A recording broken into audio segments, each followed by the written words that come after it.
Shivkranti TV news अन्याय अत्याचार बेकायदेशीर कृत्य करणाऱ्या विरुद्ध शोषित पीडित न्याय देणारा एकच आवाज। शिवक्रांती टीव्ही दिनबंधू न्यूज संपादक सत्यशोधक शंकरराव लिंगे 7387377801। माझं नाव जब्बार साहेब पाटील, लक्ष्मी मजूर सहकारी संस्था चेअरमन। जिल्हा परिषद केंद्राला मी केंद्र भरलं होतं।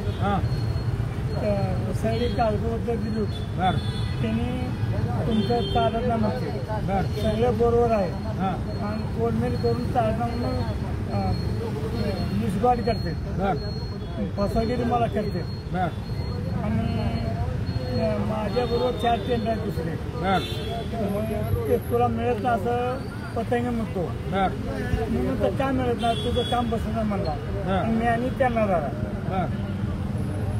आणि तुला काम मिळत असं म्हणतो। आता मला थोडक्यात सांगा, तुमच्या मजूर सोसायटीचं नाव काय? लक्ष्मी मजूर सहकारी संस्था सय्यद रोडे। सय्यद रोडवडे। आणि तुम्हाला जिल्हा परिषदचं काम घ्यायचं होतं, ते तुम्हाला काम मिळालं नाही। मजूर ऐका, तुम्ही मजूर सोसायटीची एक फेडरेशन आहे, ते फेडरेशन मार्फत तुम्ही जात नाही का? जातो। मग फेडरेशन काय मिळलं तुम्हाला? ते म्हणजे आम्ही बघतो म्हणतो। तुम्ही डायरेक्ट काम मागितलं का फेडरेशन मार्फत तुम्हाला? डायरेक्ट फेडरेशन असताना डायरेक्ट कसं देतील तुम्हाला? असते बरोबर, सगळ्याचं फेडरेशन झालेलं आहे ना, फेडरेशनचं पत्र आहे। फेडरेशनचं पत्र आहे ना, काय कुठलं काम आहे तुमचं? सय्यद रोडचे गणपती मंदिर 30 लाखाचं काम आहे। त्याच्यात त्यांनी होतं 25 लाखात त्यांनी केले 30 लाख। करू द्या। चला पुढं ते काम मला मिळावं, तुम्हाला मिळालं पाहिजे। का आता शासनाच्या नियमाप्रमाणे त्याचं काय असेल, कोणाचं टेंडर कमी असेल जास्त असेल त्याप्रमाणे मिळेल ना तुम्हाला? हो, मग माझी तयारी आहे। तुम्ही टेंडरचे तुम्ही कोर्स वगैरे घेतलेले आहे? ठीक आहे। अजून काय तुम्हाला सांगायचं आहे? अजून हे पतंगे जिल्हा परिषद तुमचं कोण पतंगे आहे? पतंगे टेंडर जिल्हा परिषदेमध्ये अध्यक्ष नाही, कोण नाही आता कोण आहे? आधीच मग करतो, आधीच मग करतो। ह्या टेंडर कुणा द्यायचं, दुसरं वगैरे ह्यांना द्यायचं। पतंग्याचं पूर्ण नाव काय? पूर्ण आम्हाला माहिती पतंगे आणणार। पतंगे काय करतो, काय त्याचा मुद्दा काय?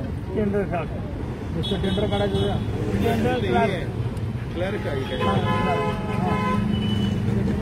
अजून काय तुम्हाला सांगायचं तर ते काय तक्रार मग परत ही तक्रार तुम्ही जिल्हा परिषदकडे सीओकडे दिली का? सगळं दिली, कलेक्टरला दिली?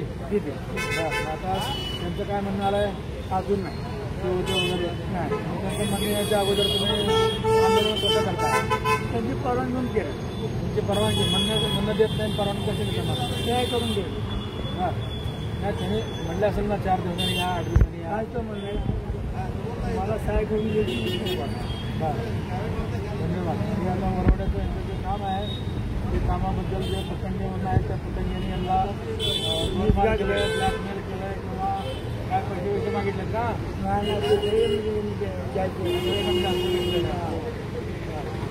ठीक आहे। मुलाखत दिली